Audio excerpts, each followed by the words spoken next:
Hi friends, welcome to text tutor. നമ്മളിതാ ഇന്ന് നമ്മുടെ തേർഡ് യൂണിറ്റിലെ സെക്കൻഡ് ചാപ്റ്ററിലേക്ക് കടക്കുകയാണ്. തേർഡ് യൂണിറ്റ് ഏതായിരുന്നു? ഹം ഏക് ഹേ. അതിൽ നമ്മൾ ആദ്യം ഒരു ലേഖ് പഠിച്ചു അല്ലേ?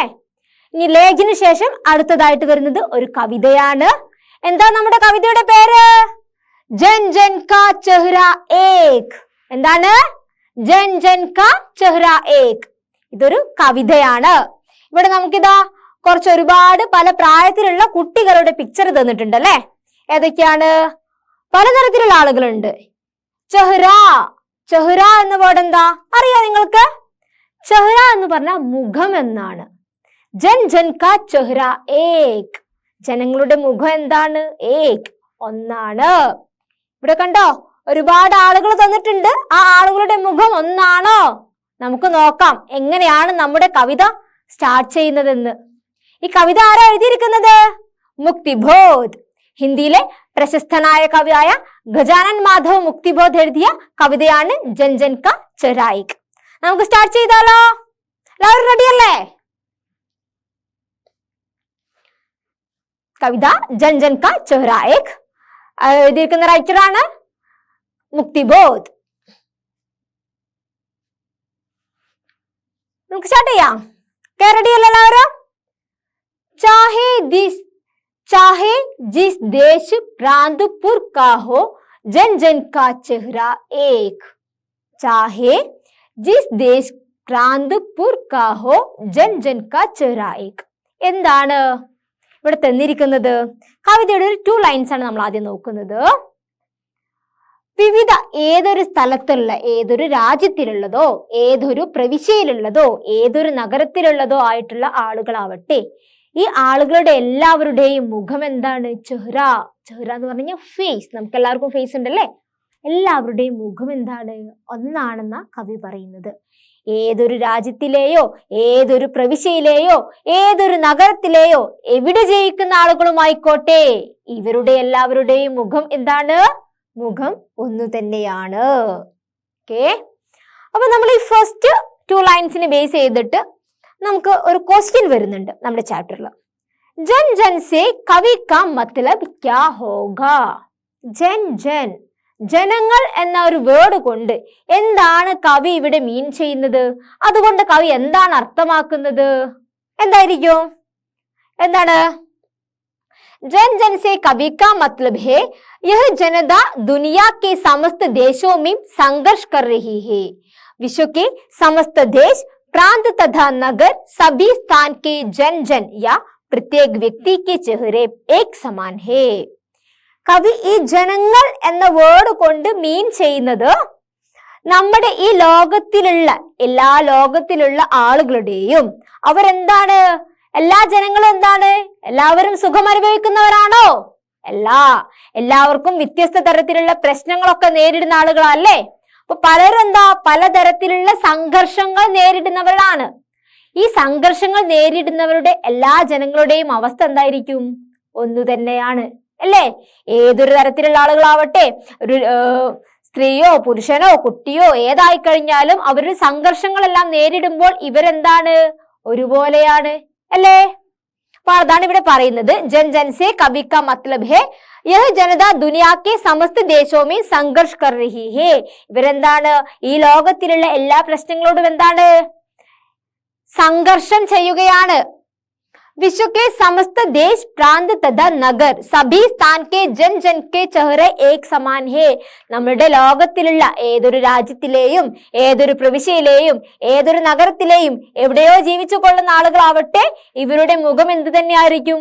ഒരുപോലെയാണ്. പ്രത്യേക വ്യക്തികളുടെയും, ഏതൊരു പ്രത്യേകമായിട്ട് നമ്മളൊരു വ്യക്തികൾ എടുക്കുകയാണെങ്കിലും ഈ പ്രശ്നങ്ങൾ നേരിടുന്നവരുടെ എല്ലാവരുടെയും എന്താണ്? ഫേസ് ഒരുപോലെയാണെന്ന്. അപ്പൊ അത് ഒരുപോലെ കാണാൻ എന്നല്ല നമ്മൾ കവി ഇതുകൊണ്ട് അർത്ഥമാക്കുന്നത്. പ്രശ്നങ്ങൾ നേരിടുമ്പോൾ നമുക്കുണ്ടാകുന്ന ഫീലിങ്സ്, കാര്യങ്ങള്, അതാണ് ജൻ ജൻ കാ എന്ന വേർഡ് കൊണ്ട് മീൻ ചെയ്യുന്നത്. ക്ലിയർ ആണോ? നെക്സ്റ്റ്, ഏഷ്യ की, യൂറോപ്പ് की, അമേരിക്ക की, ഗലിയോം की धूप एक. ഏഷ്യ നിങ്ങൾക്കറിയാം അല്ലേ? ഏഷ്യ, യൂറോപ്പ്, അമേരിക്ക, ഇതൊക്കെ എന്താണ്? ഏഷ്യ, യൂറോപ്പ്, അമേരിക്ക എന്ന് പറയുന്നതെല്ലാം നമ്മുടെ ലോകത്തിലെ എന്താണ്? യെസ്, നമ്മുടെ ലോകത്തിൽ വരുന്ന ഓരോ ഭൂഖണ്ഡങ്ങളാണ്. അതിൽ ഏഷ്യയിലെയും യൂറോപ്പിലെയും അമേരിക്കയിലെയും നമ്മുടെ ഓരോ രാജ്യങ്ങളാണ്. ഈ ഇവിടെയുള്ള എല്ലാ ആളുകളുടെയും എന്താണ് തെരുവുകളിലെ ധൂപ്പ് ഏക്ക്. ധൂപ്പ് എന്ന് പറഞ്ഞു കഴിഞ്ഞാൽ സൂര്യപ്രകാശം. ഈ ഏഷ്യ, യൂറോപ്പ്, അമേരിക്ക ഇവിടെയെല്ലാം വരുന്ന സൂര്യകിരണങ്ങൾ എന്താണ് തെരുവുകളിൽ ഏൽക്കുന്ന സൂര്യകിരണം ഒന്നാണ്. സ്ഥലം മാറിയെന്ന് വിചാരിച്ചിട്ട് സൂര്യനിൽ നിന്നും പതിക്കുന്ന രശ്മികൾ മാറുന്നുണ്ടോ? ഇല്ല, അതെല്ലാം ഒന്ന് തന്നെയാണ്. കഷ്ട ദുഃഖ സന്താപ് ചെഹരോം പർ പടി ഹുയി ജുരിയോം കാ രൂപ് ഏക്. കഷ്ട ദുഃഖ സന്താപ്, നമ്മൾ എല്ലാവരും എന്താണ് എവിടെയുള്ള ആളുകളായിക്കോട്ടെ അവരെല്ലാവരും കഷ്ടവും ദുഃഖവും യാതനയും എല്ലാം അനുഭവിക്കുന്ന ആളുകളായിരിക്കും. ഈ അനുഭവിക്കുന്ന കഷ്ടം, ദുഃഖം, വേദന, യാതന ഇതെല്ലാം അനുഭവിക്കുന്ന ആളുകളുടെ ചെഹരോം പർ പടി ഹുയി ജുരിയോം കാ രൂപ് ഏക്. ചെഹറ എന്ന് പറഞ്ഞു കഴിഞ്ഞാൽ എന്താണ്? മുഖം. ഈ മുഖത്ത് വീഴുന്ന ജുരി എന്ന് പറഞ്ഞു കഴിഞ്ഞാൽ ചുളിവ്. ഈ മുഖത്തുണ്ടാകുന്ന നമുക്ക് ഈ കഷ്ടമൊക്കെ അനുഭവിക്കുന്ന സമയത്ത് നമുക്ക് എന്തെങ്കിലും ഫീലിങ്സ്, നമുക്ക് എന്തെങ്കിലും ദുഃഖമായിട്ടിരിക്കുന്ന സമയത്ത് നമ്മളെപ്പോഴും ചിരിച്ചോണ്ടിരിക്കുവോ? ഇല്ല. അപ്പൊ എന്താണ് ആ ഒരു സമയത്ത് ഉണ്ടാകുന്ന നമ്മളുടെ വേദന? ഈ ലോകത്തിലുള്ള എല്ലാ ആളുകളുടെയും മുഖത്ത് വരുന്ന ചുളിവ് എന്താണ്? ഒന്ന് തന്നെയാണ്. ജോഷ് മേ യോ താക്കത്ത് സേ ബന്ദി ഹുയി മുട്ടിയോം കാ ഏക് ലക്ഷ്യ. എന്താണ് ജോഷ് എന്ന് പറഞ്ഞു കഴിഞ്ഞാൽ അഭിനിവേശം എന്നാണ് ഒരു മീനിങ് വരുന്നത്. ജോഷ് മേം യോം താക്കത്ത് സേ ബന്ദി ഹുയി മുട്ടിയോം കാ ഏക് ലക്ഷ്യ. നമ്മൾ എന്തെങ്കിലും പ്രശ്നങ്ങൾ നേരിടുമ്പോൾ, മുട്ടി എന്ന് പറഞ്ഞു കഴിഞ്ഞാൽ മുഷ്ടി, നമ്മൾ എന്താണ് എന്തെങ്കിലും പ്രശ്നങ്ങളൊക്കെ നേരിടുന്ന സമയത്ത്, ഇപ്പൊ നിങ്ങൾക്കൊക്കെ അറിയാൻ മതിയാകും ക്ലാസ്സിലൊക്കെ എന്താണ് എന്തെങ്കിലും സ്ട്രൈക്കൊക്കെ വരുന്ന സമയത്ത് എങ്ങനെയാണ് മുഷ്ടി ചുരുട്ടിയിട്ടല്ലേ അവര് നിങ്ങളെ ക്ലാസ്സിൽ നിന്നും പുറത്തിറക്കാൻ വേണ്ടി വരാറ്, സമരത്തിനായി സ്ട്രൈക്കിനായിട്ട് വരാറ്. അപ്പൊ നമ്മുടെ പ്രതിഷേധത്തിന്റെ രൂപം എന്താണ്? മുഷ്ടി ചുരുട്ടിയിട്ടാണല്ലേ.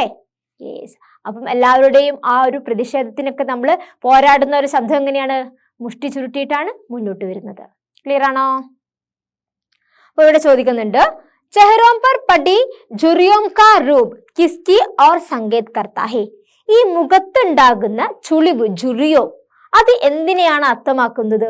ഈ ചുളിവ് കൊണ്ട് കവി എന്താ അർത്ഥമാക്കുന്നത്? ചെഹരോം പർ പടി ഹുയി ജുരിയോ, മുഖത്തുണ്ടാകുന്ന ചുളിവിനെ കുറിച്ചിട്ട്. ചെഹരോം പർ പടി ജുരിയോം കാ രൂപ് പ്രयोग से कवि कष्ट अथवा दुख में पीड़ित व्यक्ति को संकेत करता है. ये जुरियोम से चेहरों पर पड़ी हुई जुरियोम से कवि कष्ट अथवा दुख में पीड़ित व्यक्ति को संकेत करता है. എന്തെങ്കിലും കഷ്ടത്തിലോ ദുരിതമോ ഒക്കെ അനുഭവിക്കുന്ന വ്യക്തികളുടെ ആ വേദനയെയാണ് കവി മുഖത്തുള്ള ചുളിവുകൾ കൊണ്ട് അർത്ഥമാക്കുന്നത്. ഓക്കെ, അല്ലാതെ പ്രായമായിട്ട് എന്താണ് നമുക്ക് മുഖത്ത് എന്തെങ്കിലും ചുളിവ് വന്നു എന്നല്ല. ആ ഒരു കഷ്ടവും ദുഃഖവും ഒക്കെ അനുഭവിക്കുന്ന സമയത്ത് നമ്മളുടെ മനസ്സിൽ എത്രത്തോളം സന്തോഷമല്ല ദുഃഖമല്ലേ വരിക, ആ ദുഃഖം എത്രത്തോളം ഉണ്ടാകുന്നോ അത് നമ്മുടെ മുഖത്ത് എന്താണ് ആരുടെയും മുഖത്ത് പ്രതിഫലിക്കും. അപ്പൊ ആ ഒരു വേദനയെയാണ് കവി ചുളിവുകൾ ജുരിയോം എന്ന ചെഹരോം പർ പടി ഹുയി ജുരിയോം എന്നതുകൊണ്ട് മീൻ ചെയ്യുന്നത്. നെക്സ്റ്റ്, पृथ्वी की गोल चारों ओर से धरातल पर है, जनता का दल एक पक्ष. पृथ्वी की गोल चारों ओर से धरातल पर. പൃഥ്വി എന്ന് പറഞ്ഞു കഴിഞ്ഞാൽ എന്താ മീനിങ് അറിയില്ല നിങ്ങൾക്ക്? നമ്മളെല്ലാവരും എവിടെയാ താമസിക്കുന്നത്? നമ്മളെല്ലാവരും ഭൂമിയിലല്ലേ താമസിക്കുന്നത്? യെസ്. പൃഥ്വി എന്ന് പറഞ്ഞാൽ ഭൂമി, എർത്ത്. ഈ ഭൂമി എങ്ങനെയാണ്? ഈ ഭൂമിയുടെ ധരാതൽ എന്ന് പറഞ്ഞാൽ ഭൂമിയുടെ ഉപരിതലം. ഈ ഭൂമിയുടെ ഉപരിതലത്തിൽ ജീവിക്കുന്ന ജനങ്ങൾക്കൊക്കെ എന്താണ്? ഒരു കൂട്ടമല്ലേ ജനങ്ങൾ? ജനങ്ങൾ എന്ന് പറയുന്നത് ഒരു കൂട്ടമാണ്, അവർക്ക് ഒരു പക്ഷാണുള്ളത് അല്ലേ? അവരെല്ലാവരും ഒരുപോലെയുള്ള ഒരു പക്ഷമാണ്. ഭൂമിയുടെ ഉപരിതലത്തിൽ ജീവിക്കുന്ന എല്ലാ ജനങ്ങളും ഒരു കൂട്ടമാണെന്നാണ് കവി പറയുന്നത്. ജൽത്താ ഹുവാ ലാൽ കി ഭയാനക് സിതാര ഏക്, ഉദ്ദീപിത് ഉസ്കാ വിക്രാൽ സാ ഇഷാര ഏക്. ജൽത്താ ഹുവാ ലാൽ കി ഭയാനക് സിതാര. സിതാര എന്ന് പറഞ്ഞു കഴിഞ്ഞാൽ നക്ഷത്രം. എങ്ങനെയാണ് നക്ഷത്രം? ജൽത്താ ഹുവ, കത്തി ജ്വലിച്ചുകൊണ്ടിരിക്കുന്ന നക്ഷത്രം. നക്ഷത്രത്തിന്റെ നിറം ഏതാ പറയുന്നത്? ലാൽ, ലാൽ സിതാര അല്ലെ? ചുവന്ന നക്ഷത്രം. ഈ ചുവന്ന നക്ഷത്രം എന്താണ്? ഉദ്ദീപിത് ഉസ്കാ വിക്രാൽ സാ ഇഷാര ഏക്. ഒരു ഭീകരമായിട്ടുള്ള ഒരു സൈനാണ് നമുക്ക് ചേരുന്നതല്ലേ? നമ്മൾ റെഡ് സൈൻ എന്ന് പറഞ്ഞു കഴിഞ്ഞാൽ എന്താ? നമ്മൾ കുറച്ചൊരു അലേർട്ട് ആവുന്ന സൈൻ അല്ലേ റെഡ് സൈൻ? ഇപ്പൊ മഴയൊക്കെ പെയ്യുന്ന സമയത്ത് എന്താണ്? റെഡ് അലേർട്ട് എന്ന് പറയുന്ന സമയത്ത് നമ്മൾ എന്താ? കുറച്ചൊരു പേടിയോടെ നോക്കുന്നൊരു ആ ഒരു സിറ്റുവേഷൻ അല്ലേ റെഡ് എന്ന് പറയുന്ന കളറ്. അപ്പോൾ എന്താണ് നമ്മുടെ ഈ ലോകത്തിൽ എല്ലാവരുടെയും ജ്വലിക്കുന്ന എന്താണ് റെഡ് സ്റ്റാർ എന്താണ് നമ്മളുടെ പ്രതിഷേധം അറിയിക്കുന്ന അതിന്റെ ഒരു സിഗ്നൽ ആണ്. അപ്പൊ എന്തൊക്കെയാ നമ്മളിവിടെ പറഞ്ഞത്? ജനങ്ങളുടെ മുഖം ഒന്ന് തന്നെയാണ്. എന്താണ് കഷ്ടപ്പാടും ദുരിതവും ഒക്കെ അനുഭവിക്കുന്ന ആളുകളുടെ മുഖത്ത് വരുന്ന ചുളിവുകൾ ഒന്ന് തന്നെയാണ്. പിന്നെ നമ്മൾ പറഞ്ഞു ഏഷ്യ, അമേരിക്ക, യൂറോപ്പ് എവിടെയും ജീവിക്കുന്ന ജനങ്ങളാവട്ടെ ഇവരെല്ലാവരും എന്താണ് ഒന്ന് തന്നെയാണല്ലേ. ഇപ്പൊ നമ്മൾ പറഞ്ഞു നമ്മൾ പ്രതിഷേധത്തിനായിട്ട് നമ്മൾ ഉയർത്തുന്ന ചുവന്ന നക്ഷത്രം എന്താണ്? അതൊരു ഭീകരമായിട്ടുള്ളൊരു സിഗ്നൽ ആണ്. അപ്പൊ ഇനി നമുക്കൊരു നെക്സ്റ്റ് ഒരു ക്വസ്റ്റ്യൻ വരുന്നുണ്ട്.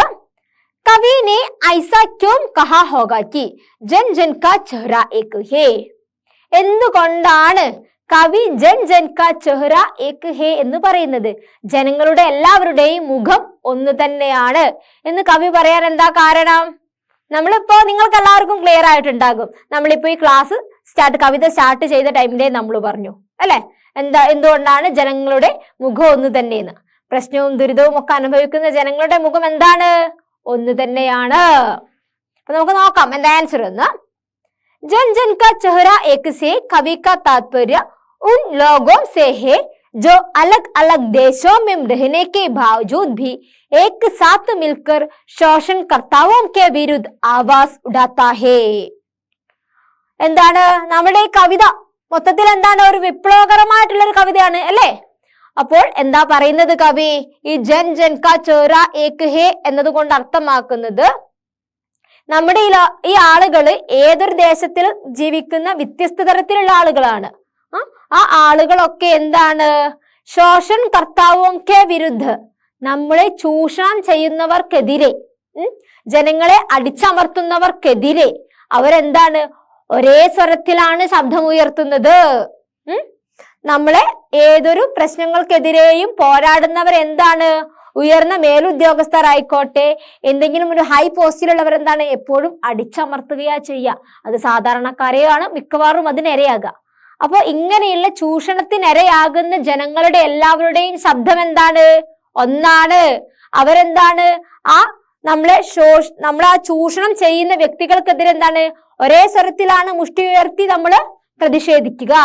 അതിനെതിരെ എന്താണ്? നമ്മള് ഒരുപോലെ എല്ലാവരും ഒത്തുചേർന്ന് ഒരേപോലെയുള്ള റെഡ് സൈൻ ആണ് നമ്മൾ കാണിക്കുക. അതെന്താണ്? അവര് ഭയപ്പെടേണ്ടതുണ്ട്. ഓക്കെ, അപ്പൊ ഒരു പ്രതിഷേധാത്മകമായിട്ടുള്ള ഒരു കവിതയാണ് ജൻ ജൻ കാ ചെഹ്റ ഏക്. നമുക്ക് നെക്സ്റ്റ് പോർഷൻ നോക്കാം. ഗംഗാ മേം ഇരാവതി മേം മിനാം മേം അബാർ അഗുലാदी हुई, नील नदी अमेज़न मिसौरी में वेदना से गाती हुई, ബഹത്തി ബഹാത്തി ഹുയി സിന്ദഗി കി ധാര ഏക്. എന്താ ഗംഗ ഇരാവതി എന്നൊക്കെ പറഞ്ഞു കഴിഞ്ഞാല് ഗംഗ ഇരാവതി ഒക്കെ എന്താണ്? നദികളുടെ പേരാണല്ലേ. അപ്പൊ നദികൾ എങ്ങനെയാണ്? നദികൾ എപ്പോഴും എങ്ങോട്ടേക്കാണ് ഒഴുകിക്കൊണ്ടിരിക്കുന്നത്? മുന്നോട്ടേക്കാണ് ഒഴുകിക്കൊണ്ടിരിക്കുന്നത് അല്ലേ. എന്തൊക്കെ പ്രശ്നങ്ങൾ മുന്നിലുണ്ടെങ്കിലും അതെന്താണ്? നദി ഒഴുകുന്ന വഴിയെല്ലാം വളരെ നല്ല കൃത്യമായിട്ടുള്ള നല്ല സ്മൂത്ത് ആയിട്ടുള്ള വഴിയാണോ? അല്ല. അപ്പൊ ആ നദികൾ എന്താണ്? മുന്നിലുള്ള തടസ്സങ്ങളെയും പ്രതിസന്ധികളെയും ഒക്കെ മറികടന്നിട്ട് എപ്പോഴും എന്താണ്? മുന്നോട്ടേക്കാണ് പോയിക്കൊണ്ടിരിക്കുന്നത്. അപ്പൊ മുന്നോട്ടേക്ക് പോയിക്കൊണ്ടിരിക്കുന്ന നദി നമുക്ക് എന്തിനുള്ള ഒരു പ്രതീക്ഷയാണ് നൽകുന്നത്? മുന്നോട്ടേക്ക് ജീവിക്കാനുള്ള ഒരു പ്രതീക്ഷ അല്ലേ. നമ്മളെ ജനങ്ങൾക്ക് മുന്നോട്ടേക്ക് വീണ്ടും എല്ലാ പ്രതിസന്ധികളെയും മറികടന്നിട്ട് മുന്നോട്ടേക്ക് ജീവിക്കാനുള്ളൊരു പ്രതീക്ഷയാണ് നദികൾ നമുക്ക് തരുന്നത്. അപ്പൊ അതാണ് കവി ഈ ഒരു 4 ലൈൻസ് കൊണ്ട് ഇവിടെ അർത്ഥമാക്കിയിരിക്കുന്നത്.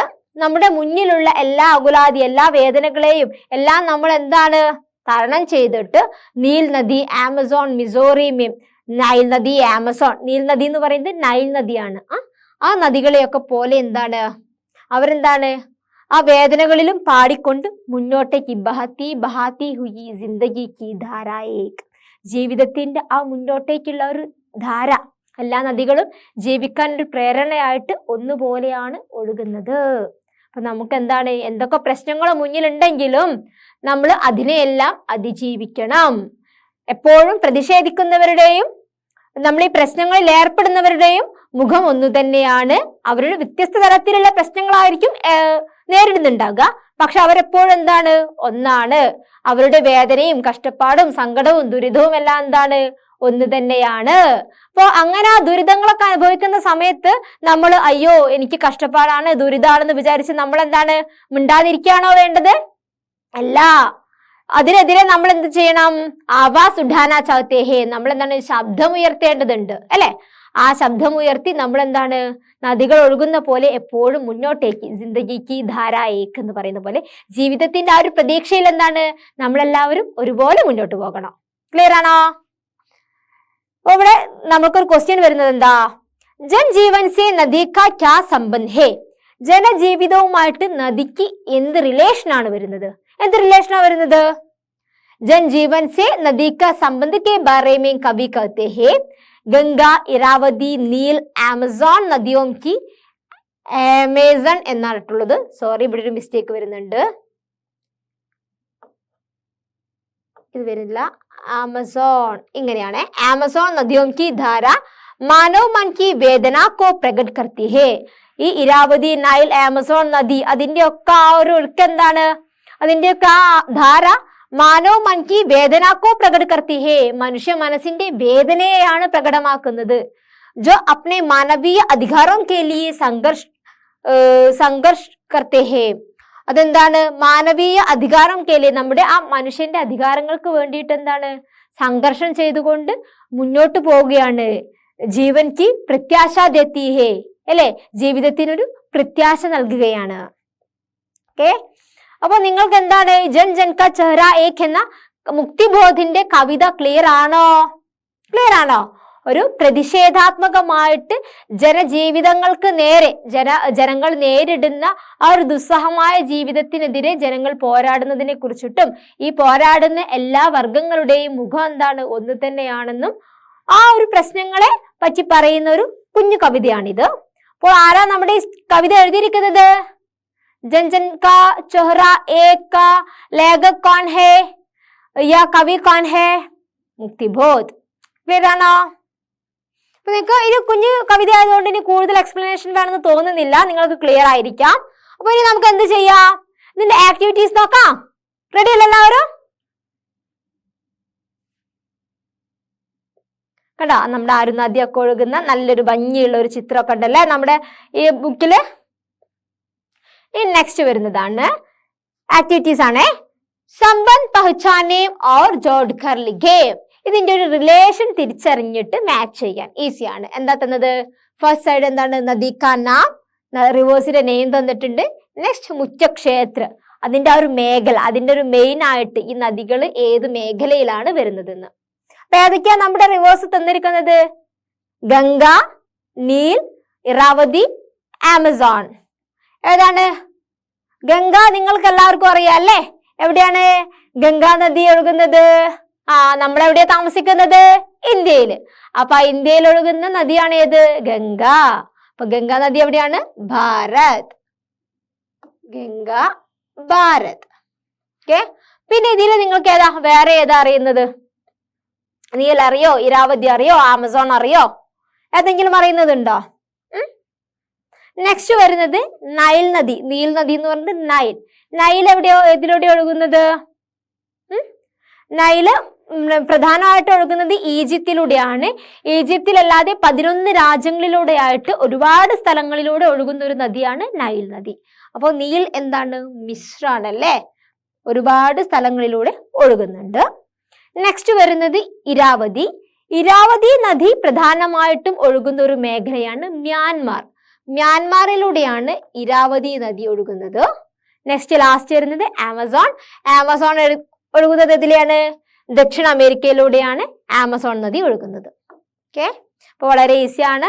നിങ്ങൾക്കൊന്ന് ജസ്റ്റ് ആ നദികൾ ഒഴുകുന്ന പ്രധാനമായിട്ടുള്ള ആ ഒരു മേഖലയും അറിഞ്ഞിരിക്കാൻ വേണ്ടിയിട്ട് വരുന്ന ഒരു ചാർട്ടാണ്.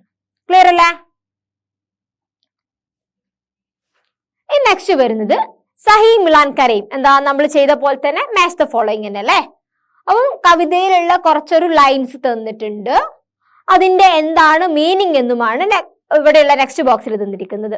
അപ്പോൾ ഇത് തമ്മിൽ നമ്മളൊന്ന് മാച്ച് ചെയ്യണം. ഓക്കെ, റെഡി ആണല്ലോ എല്ലാവരും? റെഡി അല്ലേ? ഫസ്റ്റ് തന്നിരിക്കുന്നത് എന്താ? ജൻഡാ കെ ചെഹ്റേ കി ഝുരിയാം. ജനതാക്കെ ചെഹ്റേക്ക് ജുരിയാം എന്താണ്? ജനങ്ങളുടെ മുഖത്തുള്ള ചുളിവ് എന്തിനെയാ സൂചിപ്പിക്കുന്നത്? എന്തിനായിരുന്നു സൂചിപ്പിക്കുന്നത്? അവരനുഭവിക്കുന്ന കഷ്ടതം, കഷ്ടപ്പാട്, വേദന ഇതിനൊക്കെയല്ലേ സൂചിപ്പിക്കുന്നത്? അപ്പൊ എന്താണ്? ജനതാക്കെ ചെഹ്റേക്ക് ജുരിയാം ജനതാക്കി വേദനാക്ക പ്രതീക് ഹേ. ജനങ്ങളുടെ വേദനയുടെ പ്രതീകമാണ് ജനതാക്കി ചെഹ്റേക്ക് ജുരിയാം ജനതാക്കി വേദനാക്ക പ്രതീക് ഹേ. അഗലാ ഹേ ബന്ദി ഹുയി മുഠിയാം. ബന്ദി ഹുയി മുഠിയാം എന്താണ്? എന്താ ബന്ദി ഹുയി മുഠിയാം? മുഠിയാന്ന് പറഞ്ഞു കഴിഞ്ഞാൽ നമ്മൾ എന്താ? മുഷ്ടി ചുരുട്ടിയിട്ട് നമ്മൾ നമ്മൾ എന്തിന്റെ ഒരു പ്രതീകമായിട്ട് നമ്മൾ മുഷ്ടി ചുരുട്ടി പറയുന്നത്? ബന്ദി ഹുയി മുഠിയാം ജനങ്ങളുടെ സംഘർഷം അല്ലെ?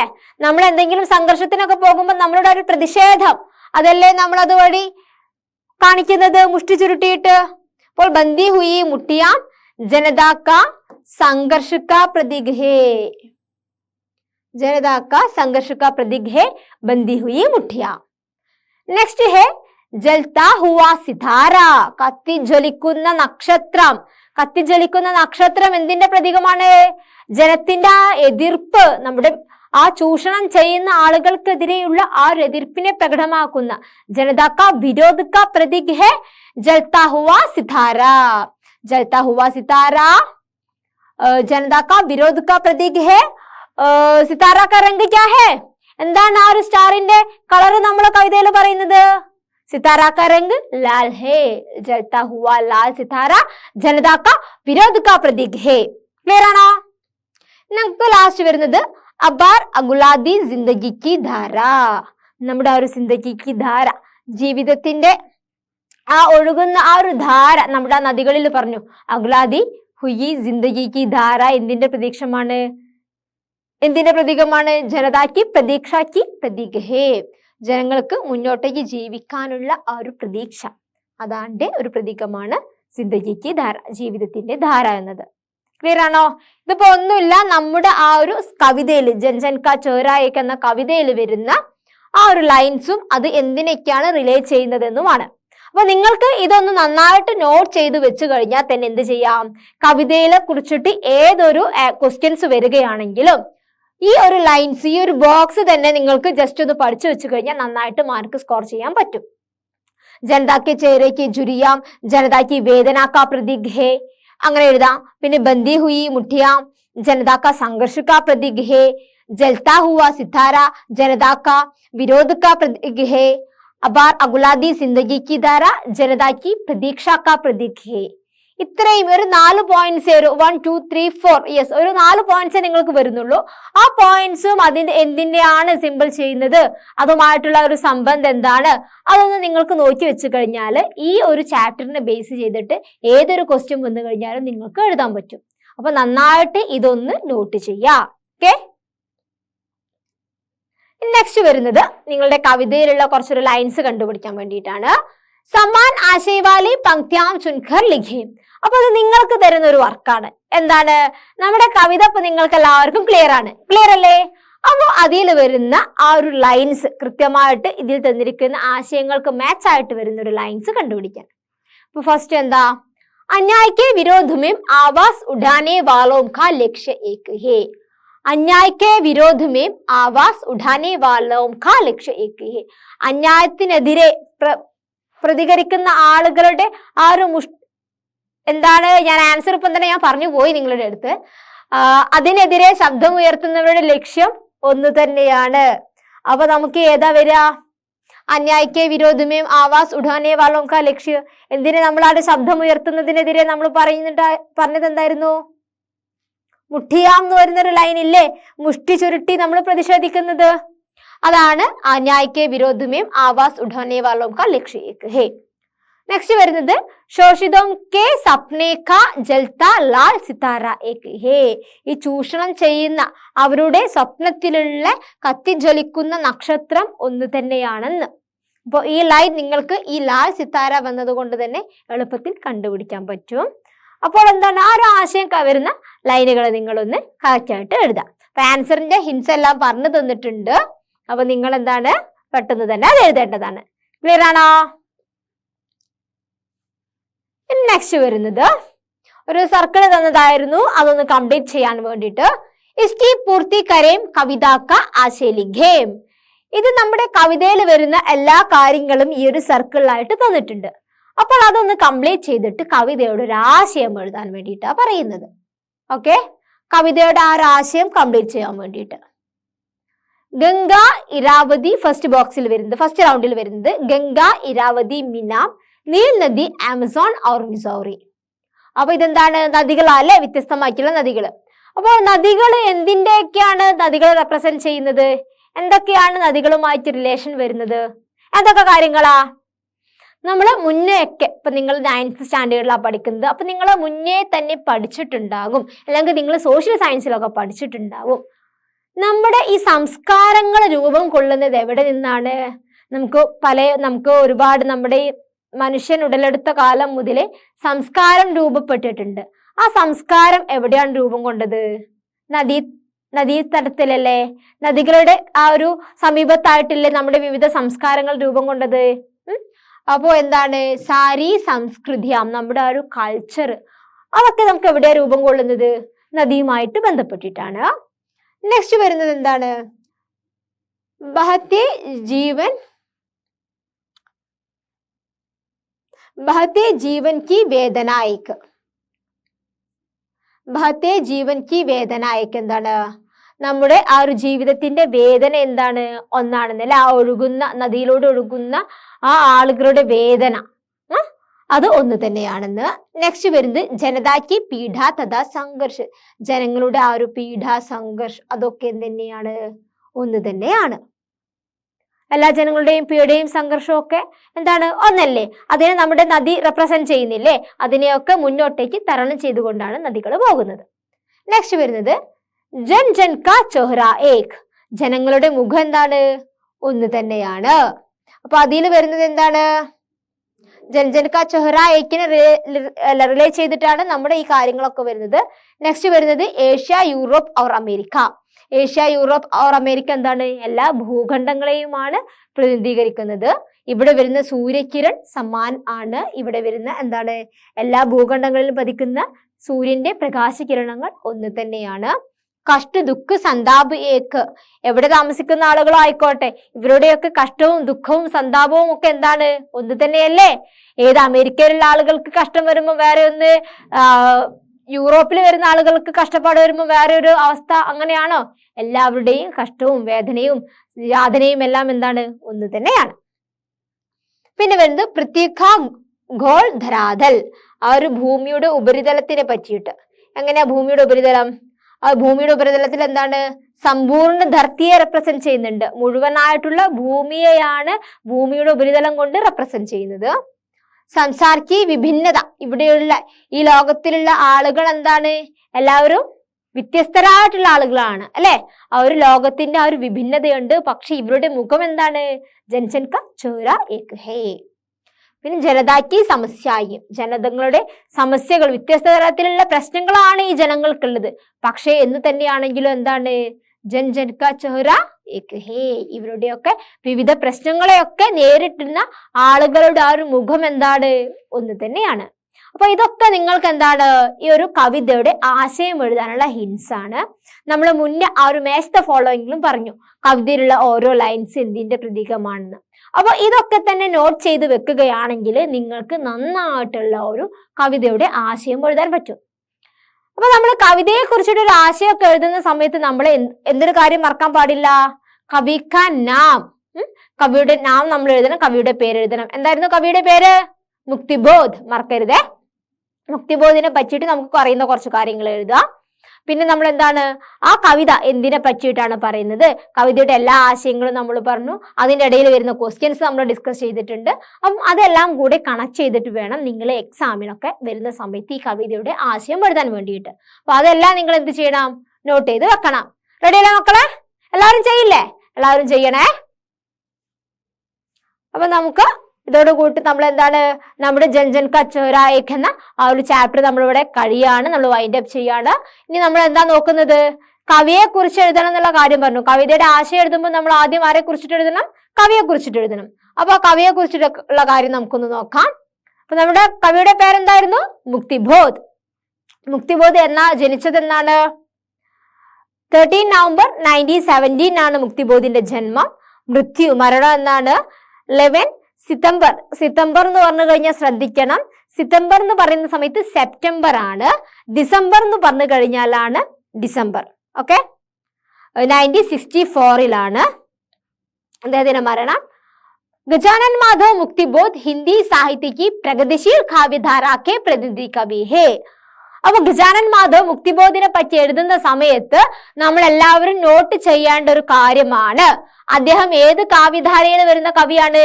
പ്രഗതിശീൽ കാവ്യധാരാക്കി കവി ഹേ. ഈ പ്രഗതിശീൽ കാവ്യധാരയിൽ വരുന്ന കവികൾക്കെല്ലാം ഒരു പ്രത്യേകതയുണ്ട്. എന്താണ്? ഇവർ വളരെ വിപ്ലവകരമായിട്ട് ചിന്തിക്കുന്ന ഒരു കാലഘട്ടത്തിൽ വരുന്ന ആളുകളാണ്. അപ്പോൾ ഒരു പ്രകൃതിശീൽ കാവ്യത്തിലായതുകൊണ്ടാണ് നമ്മുടെ കവിത എന്താണ്? വേറെ ഒരു രീതിയിലുള്ള കവിതയായത്. നമ്മൾ മുന്നേ പഠിച്ച കവിതകൾ പോലെ എന്താ വളരെ പെട്ടെന്ന് നമുക്കൊരു ആശയം മനസ്സിലാകുന്ന ഗ്രാമീണ സൗന്ദര്യമൊക്കെയാണോ പറയുന്നത്? അല്ല, നമ്മളൊരു വളരെ സംഘർഷഭരിതമായിട്ടുള്ള ആശയമാണ് കവിതയിൽ പറയുന്നത്. അതുകൊണ്ടാണ് പ്രഗതിശീൽ കാവ്യധാരയിലെ മുഖ്യ കവിയായിട്ട് ആരറിയപ്പെടുന്നത്? ഗജാനൻ മാധവ് മുക്തിബോധ്. അപ്പൊ അദ്ദേഹത്തിന്റെ ആ ഒരു ഫുൾ നെയിം നമ്മൾ ഓർക്കണം, ഗജാനൻ മാധവ് മുക്തിബോധ് എന്നത്. അദ്ദേഹം ഏത് കാവ്യധാരയിൽ വരുന്ന കവിതയാണ്? പ്രഗതിശീൽ കാവ്യധാര കെ പ്രതിനിധി കവി ഹെ. ക്ലിയർ അല്ലേ? നെക്സ്റ്റ്, ഉൻകാ ജന്മ മധ്യപ്രദേശ് में हुआ. അദ്ദേഹം എവിടെയാ ജനിച്ചത്? മധ്യപ്രദേശിലാണ് അദ്ദേഹം ജനിച്ചത്. ഇനി മുക്തിബോധിന്റെ പ്രധാനമായിട്ടുള്ള കുറച്ച് രചനകൾ നമുക്ക് പരിചയപ്പെടാം. चांद का मुंह टेढ़ा है, चांद का मुंह टेढ़ा है, भूरी भूरी घाक धोल, खाट का सपना, एक സാഹിത്യക് की ഡയറി. ഇതൊക്കെയാണ് ഇദ്ദേഹത്തിന്റെ പ്രധാനമായിട്ട് വരുന്ന കൃതികള്. ഏതൊക്കെയാണ്? चांद का मुंह टेढ़ा है, भूरी भूरी घाक धोल, खाट का सपना, एक സാഹിത്യക് की ഡയറി. ഇതൊക്കെയാണ് മുക്തിബോധിന്റെ പ്രധാനമായിട്ട് വരുന്ന രചനകള്. അപ്പൊ നമ്മള് കവിതയില് ഫസ്റ്റ് കവിതയെ കുറിച്ചിട്ടുള്ള ആശയം എഴുതുന്ന സമയത്ത് കവിയെ കുറിച്ച് എഴുതുമ്പോൾ ഗജാനൻ മാധവ് മുക്തിബോധ് എന്ന അദ്ദേഹത്തിന്റെ പൂരാ നാം ലിഖിയേ और मुक्तिबोध प्रगतिशील काव्यधारा की एक प्रतिनिधि कवि है या उनकी प्रमुख क्षेत्र प्रगतिशील काव्यधारा है എന്ന് എഴുതാം. പിന്നെ അദ്ദേഹത്തിന്റെ ഒരു 1-2 രചനകൾ നിങ്ങൾ എഴുതാം. അതിനുശേഷം എന്ത് എഴുതണം? നമ്മുടെ ഈ ജൻ ജൻ കാ ചെഹ്റ ഏക് എന്ന കൃത്യമായിട്ടുള്ള ആശയം നിങ്ങൾ എഴുതേണ്ടതാണ്. എല്ലാവർക്കും ക്ലിയർ അല്ലേ?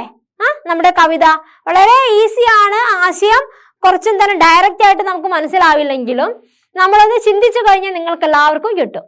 നമ്മളെല്ലാം അതിൻ്റെ കൂടെ വരുന്ന ക്വസ്റ്റ്യന്റെ കൂടെ തന്നെ ആൻസർ ഒക്കെ എഴുതിയിട്ടുണ്ട്. അപ്പം അതെല്ലാം കൂടെ കണക്ട് ചെയ്തിട്ട് നിങ്ങൾക്ക് എന്ത് എഴുതാൻ പറ്റണം? എക്സാമിനൊക്കെ ആശയം എഴുതാൻ വേണ്ടി പറ്റണം. ഓക്കെ, അപ്പം ഇതോട് കൂടിയിട്ട് നമ്മുടെ ഈ ജൻ ജൻ കാ ചെഹ്റ എന്ന കവിത അവരിവിടെ കംപ്ലീറ്റ് ആവുകയാണ്. അപ്പൊ നമ്മുടെ ഈ യൂണിറ്റില് ഫസ്റ്റിൽ നമ്മൾ എന്ത് പഠിച്ചിരുന്നു? നമ്മുടെ 3rd യൂണിറ്റ് തുടങ്ങുന്ന സമയത്ത് നമ്മൾ ഒരു 2 വരി കവിത പഠിച്ചിട്ടില്ലായിരുന്നോ? കവിത വായിച്ചിട്ടില്ലായിരുന്നോ? മനുഷ്യത എന്ന് പറഞ്ഞ കവിത അത് എഴുതിയത് ആരായിരുന്നു? മൈഥിലി ശരൺ ഗുപ്ത്. മൈഥിലി ശരൺ ഗുപ്ത് എഴുതിയ കവിതയായിരുന്നു മനുഷ്യത. അപ്പൊ അദ്ദേഹത്തെ പറ്റിയും കൂടെ നമുക്കൊന്ന് വായിച്ചു നോക്കാം. ഉൻകാ ജന്മ എന്നാണ്? ഓഗസ്റ്റ് 3, 1886 ഇദ്ദേഹം ജനിച്ചിരിക്കുന്നത്. അദ്ദേഹത്തിന്റെ മരണം എന്നാണ്? ഡിസംബർ. കണ്ടോ, നമ്മൾ മുന്നേ പറഞ്ഞു സിതംബർ എന്ന്. സിതംബറിൽ ആരായിരുന്നു മരിച്ചത്? മുക്തിബോധ്. സിതംബർ എന്ന് പറയുമ്പോൾ സെപ്റ്റംബർ ആണ്, ഡിസംബർ എന്ന് പറയുമ്പോൾ ഡിസംബർ ആണ്. അപ്പൊ നിങ്ങൾക്ക് എന്തെങ്കിലും കാര്യങ്ങൾക്കൊക്കെ മാസങ്ങൾ മഹിയാക്കാൻ നാം പഠിക്കുന്ന സമയത്ത് സിതംബറും ഡിസംബറും മാറിപ്പോകരുത്, അതൊന്ന് നോട്ട് ചെയ്യാം. അദ്ദേഹം 12 ഡിസംബർ 1964 മരിച്ചിരിക്കുന്നത്. പിന്നെ ഈ മൈഥിലി ശരൺ ഗുപ്തിനെ പറ്റി പറയുമ്പോൾ നമ്മൾ എപ്പോഴും ശ്രദ്ധിക്കേണ്ട ഒരു കാര്യമാണ്, മൈഥിലി ശരൺ ഗുപ്ത് ഹമാര രാഷ്ട്ര കവി ഹേ. ഉപാധി ക്യാ ഹേ? രാഷ്ട്ര കവി ഹേ. അത് നമ്മൾ ഓർത്തിരിക്കുക. നിങ്ങൾക്ക് ഹിന്ദി ക്വിസ് കോമ്പറ്റീഷൻ ഒക്കെ വരുന്ന സമയത്ത് അതിലൊക്കെ നമുക്ക് ഉപകാരപ്പെടുന്ന ഒരു കാര്യമാണ്. രാഷ്ട്ര കവി ആരാണ്? മൈഥിലി ശരൺ ഗുപ്ത് ആണ്. രാഷ്ട്ര കവി മൈഥിലി ശരൺ ഗുപ്ത് ഹിന്ദി के प्रसिद्ध कवि थे. हिंदी साहित्य के इतिहास में बेघड़ी बोली के महत्वपूर्ण कवि है. അപ്പൊ മൈഥിലി ശരൺ ഗുപ്ത ആരാണ്? രാഷ്ട്ര കവിയാണ്. ഹിന്ദി സാഹിത്യത്തിൽ ഇദ്ദേഹം എന്താണ്? ഗഡി ബോലി എന്ന ഭാഷയിലെ മഹത്വപൂർണ്ണ കവിയാണ്. ഗഡി ബോലി എന്ന് പറയുന്നത് ഒരു ഭാഷയാണ്, എഴുതുന്ന ഒരു ഭാഷയാണ്. നമ്മുടെ എഴുതുന്ന ഒരു എഴുത്തിന്റെ വേറൊരു രൂപം. ആ ഗഡി ബോലി ഭാഷയിലെ മഹത്വപൂർണ്ണ കവിയാണ് ആര്? मैथिली शरण गुप्त। उनकी कृति भारत भारती भारत के स्वतंत्रता संग्राम के समय में काफी प्रभावशाली सिद्ध हुई थी। ഇദ്ദേഹത്തിന്റെ പ്രധാനമായിട്ട് വരുന്ന ഒരു രചനയാണ് ഭാരത് ഭാരതി. ഏതാണ്? ഭാരത് ഭാരതി. ഈ ഭാരത് ഭാരതി എന്ന് പറഞ്ഞ ആ ഒരു രചന ഭാരത് കെ സ്വതന്ത്രതാ സംഗ്രാം കെ സമയ, ഭാരതത്തിലെ സ്വതന്ത്രതാ സംഗ്രാം സമയം എന്ന് പറഞ്ഞു കഴിഞ്ഞാൽ എന്താണ്?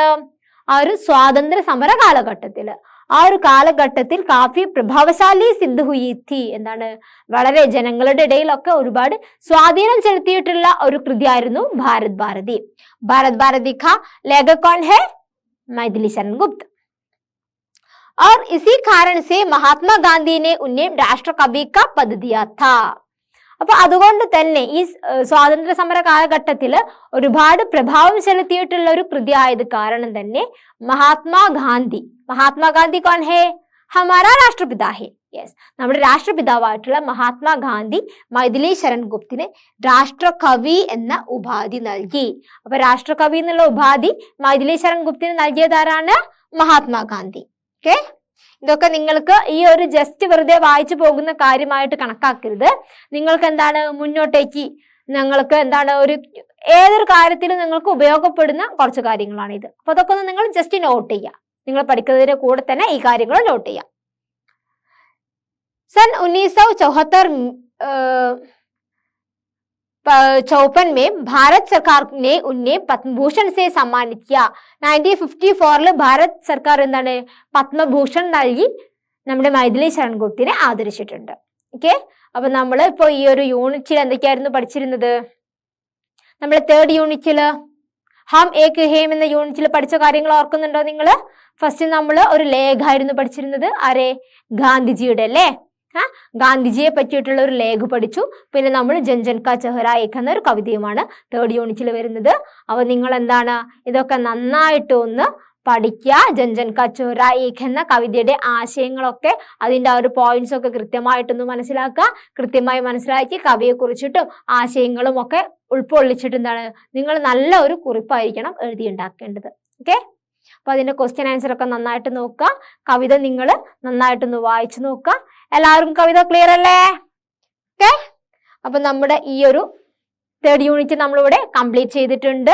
ജൻ കാ ചെഹ്റാ ഏക് എന്ന കവിത എന്താണ് എല്ലാവർക്കും ക്ലിയർ ആയിട്ടുണ്ടെന്ന് വിശ്വസിക്കുന്നു. അപ്പൊ ഓക്കെ, എല്ലാവർക്കും ബൈ.